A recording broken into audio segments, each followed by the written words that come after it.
Nous avons beaucoup prié pour toi. Ils t'ont emprisonné pour ta foi. On espérait ta libération anticipée. Pendant leurs réunions et leurs prêches, les pasteurs et les anciens évoquent ces éléments bibliques et théologiques. Ils ne portent aucune lumière nouvelle. Et de moins en moins de gens viennent à nos réunions. L'Église est devenue morne et sans vie. Si l'Église connaît autant la désolation, nous devons trouver une Église imprégnée de l'œuvre du Saint-Esprit et rechercher les empreintes de Dieu. Il se trouve que j'ai cherché et je suis tombée sur un livre. Je pense que tout ce qui se trouve dans ce livre est la vérité et vient du Saint-Esprit. J'ai l'impression que Dieu s'adresse directement à nous. On dirait la voix de Dieu. Dieu Tout-Puissant a exprimé toutes les vérités qui permettent de sauver les hommes. Et ces paroles sont l'apparition de la vraie lumière. Elles illuminent l'humanité qui est dans les ténèbres. Les bonnes brebis de différentes confessions religieuses en Chine, parce qu'elles ont vu que les paroles de Dieu Tout-Puissant étaient la vérité et la voix de Dieu, se sont toutes tournées vers Dieu Tout-Puissant. Les paroles de Dieu sont toutes dans la Bible. Comment pourrait-il en exister ailleurs? Si vous ne cherchez pas à écouter sa voix dans la Bible, le Seigneur ne l'admet pas. Le Seigneur a-t-il dit que toutes les paroles de la Bible étaient sa voix? Vous affirmez que l'œuvre et les paroles de Dieu n'existent que dans la Bible. Mais vous ne recherchez pas la voix du Seigneur dans les derniers jours.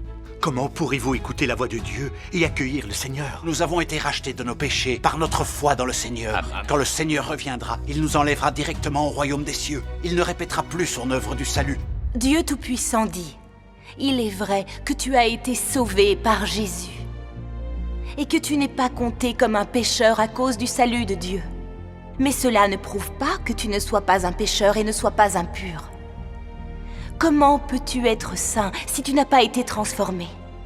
Dieu est un Dieu saint et juste. Permettrait-il à des gens souillés par la corruption, emplis du tempérament de Satan, des ennemis de Dieu qui nient la vérité, d'entrer dans son royaume?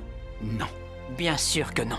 Ainsi le Seigneur Jésus a prophétisé qu'il reviendra, qu'il exprimera la vérité, qu'il accomplira son œuvre du jugement et qu'il sauvera les hommes et les purifiera. Quand Dieu devient chair cette fois, son œuvre consiste à exprimer son tempérament principalement à travers le châtiment et le jugement. En utilisant cela comme fondement, il édifie l'homme avec plus de vérité, révèle plus de méthodes pratiques et réalise ainsi son objectif de conquérir l'homme et de le sauver de son tempérament corrompu. C'est ce qui sous-tend l'œuvre de Dieu à l'ère du règne. Le jugement de Dieu Tout-Puissant est très concret. Oui. Et il parle de manière concrète pour juger et révéler l'homme, et pour guider et conduire l'homme.